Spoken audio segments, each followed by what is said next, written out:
annual Garden State Film Festival. There will be 200 films from over 14 countries, all starring March 21st to the 24th of this year. I am your host, Emily DeSimone, and I am here with writer Alec Bantavoglio of the short film Xander. Alec, thank you so much for joining me. Can you give our live audience a little bit about your film? Yeah, thanks for having me. So Xander is it was actually shot kind of meant to be a pilot. Sort of a proof of concept. It is a story about a lonely high school junior who, he doesn't have any friends at school. He's kind of, bullied by his older brother at home, feels very alone, until he comes in contact with this genie. And the genie also has the form of a teenage boy. So they become, quick friends, and Luke has to decide whether using his wish is worth losing his new genie best friend that he's found. And what inspired your writing for this pilot? I think my inspiration was kind of to mix this like coming of age teen stories that I grew up on and love with my love for comedy. It's very, raunchy. It's very, a lot of R-rated humor in it, but it also has a lot of heart, and I wanted to kind of mend the two. So is this your first time writing, or have you been writing for some time? This is the first thing that I have shot that I've written. So I was the showrunner for this because it was meant to be a pilot.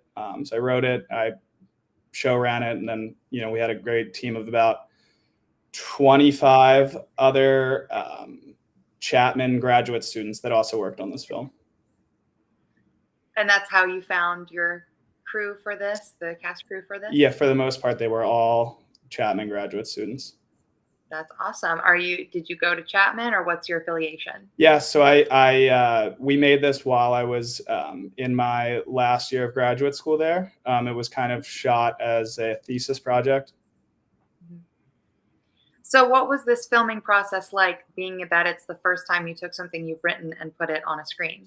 Sure. I mean, it was definitely a lot. I mean, you wouldn't think of how much goes into a 3-day shoot, but it was certainly overwhelming, especially when 25 crew and about 10 cast work on it.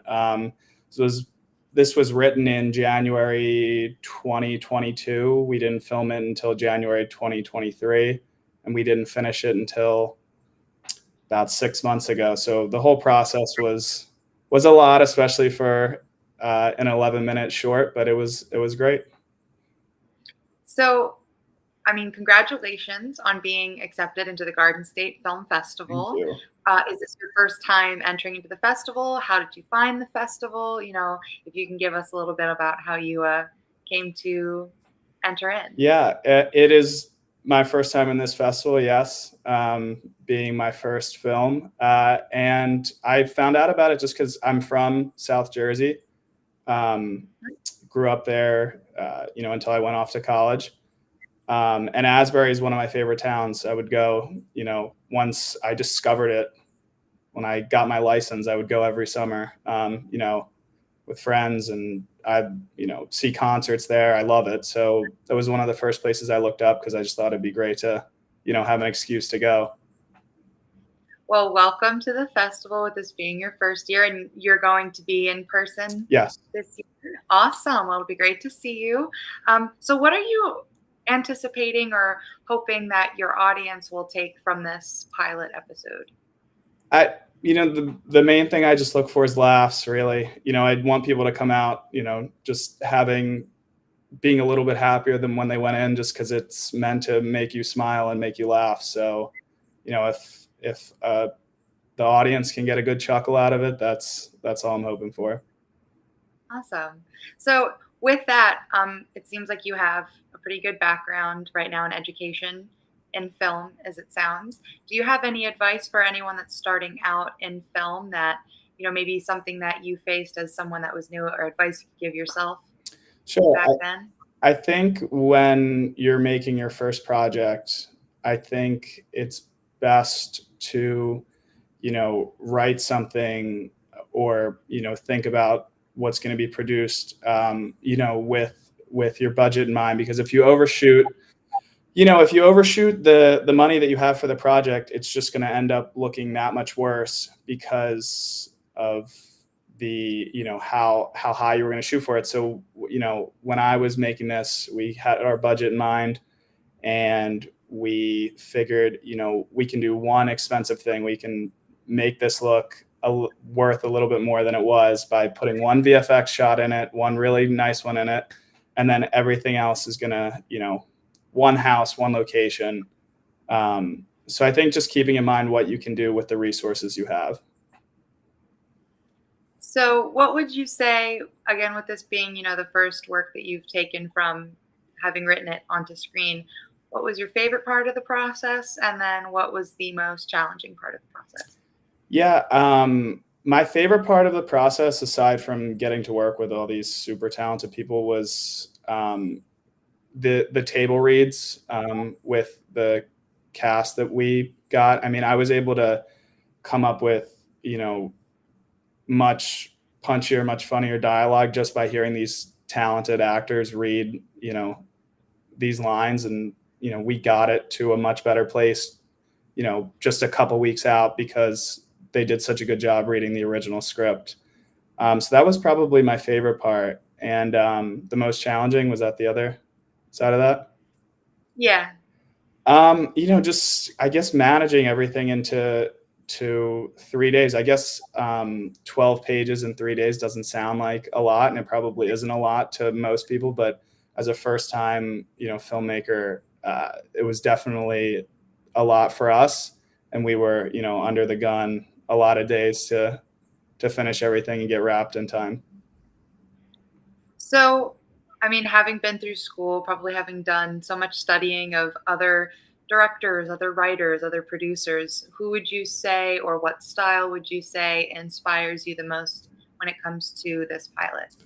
Definitely the buddy teen comedy, really. So like a Superbad, like a Booksmart, like a Harold and Kumar, any movie where it's kind of two friends against the world, and mix in that kind of raunchy humor that I'm, akin to writing. So what would you say? Because I know you talked a bit about like the biggest challenge. Would you say that there's something that you learned that was a really big challenge to this that you think is making you a stronger, whether it's a writer or a director, producer in the future? Yeah, I mean, I think just going through the process of, or working on other people's projects, really. It's everything that I've done prior to this project, I kind of just treated as a learning lesson. So any previous project I was on, seeing any mistakes that were made there and kind of just taking them as lessons and putting them towards this to, make as few mistakes as possible.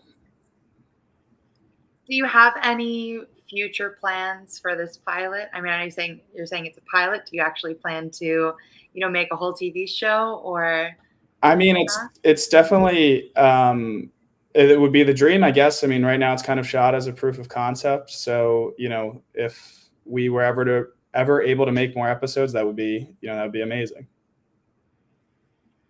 That's awesome. So can you tell me maybe a bit about, do you have any future works like in the realm right now, in the process, in the brain, grinding, anything like that? Yeah. So the super talented director who directed Xander, we collaborated on a project recently that is in post right now. It's a little bit of a darker project, but we kept it in, the teen comedy, but it's a little bit more of a dramedy this time, coming of age, day in the life kind of project. It's a short film. It should be coming out sooner than later, and we're really excited about that. Well, that's awesome. So, I mean, Alec, is there anything else really that you want to touch upon? Any messages you want to, relay onto your audience before we start wrapping things up? No, I'm excited to see everyone and meet everyone at the festival, and thanks for having me, Emily. Absolutely. Well, it was such a pleasure getting to talk to you and about your film, Alec. You guys, you can check out Xander at Asbury Lanes on Saturday, March 23rd during the 11:45 a.m. to 2 p.m. block. Alec, I hope to see you at the Garden State Film Festival this year, where there are 200 films screening across 8 venues, including hosting parties, panels, events, and more. Guys, you can get your tickets at gsff.org/tickets. I'm your host, Emily DeSimone, and Alec, thank you again so much for joining me. I hope you have a great rest of your weekend. Thank you.